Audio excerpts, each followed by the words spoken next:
ঈদের দিন একটা ছোট ভিডিও। আপনারা কি কখনো কাউকে কিছু বলার কারণে রিগ্রেট ফিল করেছেন? আপনাদের মাঝে অনেকে আছে যারা কিনা কখনো না কখনো কাউকে হার্ট করে সেই জিনিসটাকে নিয়ে একদিন না একদিন রিগ্রেট ফিল করেছেন, অ্যান্ড কখনো তার কাছে আপনার ক্ষমা চাওয়া হয় নাই। হয়তো ভেবেছেন আপনার সেলফ রেসপেক্ট ডাউন হবে, আপনি তার কাছে নিচু হয়ে যাবেন। হতে পারে সে আপনার ব্যাপারে খারাপ থটস রাখে, আপনার ব্যাপারে অনেক খারাপ বলেছে, তাই হয়তো আপনি তার কাছে কখনো ক্ষমা চান নাই। অ্যান্ড দিন শেষে আপনার ভিতর সেই রিগ্রেটটা থেকেই যায়। কেন আপনি তার কাছে ক্ষমাটা চান নাই? হতে পারে আপনার সাহসও হয়ে ওঠেনি, কিন্তু চাওটা দরকার ছিল, তাই না? লাইফে মানুষের অনেক সুযোগ আছে, অ্যান্ড আমাদের উচিত সেই সুযোগগুলোকে কাজে লাগানো।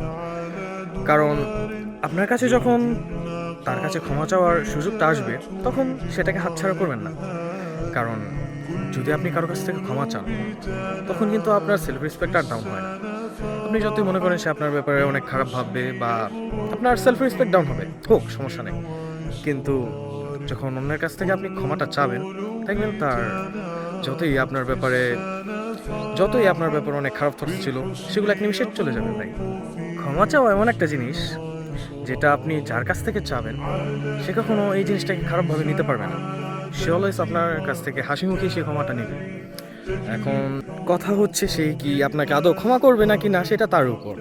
কিন্তু আপনি যদি ক্ষমা চেয়ে আপনার মনের ভিতর যা ছিল তা যদি প্রকাশ করতে পারেন, তাহলে তাতে খারাপ কি, তাই না? তাই দিন শেষে একটাই কথা, ক্ষমা চাওয়া খারাপ না, আর নিজের ভিতর রিগ্রেটটাকে এক্সপ্রেস করাও খারাপ না। আপনি যদি নিজের ভিতর রিগ্রেটটাকে এক্সপ্রেস করে অন্যের কাছে ক্ষমা চেয়ে নিজের মনকে শান্তি দিতে পারেন, সেটাই মেইন কথা ভাই। আপনার ব্যাপারে যে যাই ভাবুক, যে যাই বলুক, এটা আপনার লাইফ, আপনার ডিসিশন। যেটা আপনার জন্য ভালো হবে সেটাই করুন। ধন্যবাদ। সো আর দেরি করেন না, যার কাছ থেকে ক্ষমা চাওয়ার তার কাছ থেকে ক্ষমা চাই ফেলেন ভাই।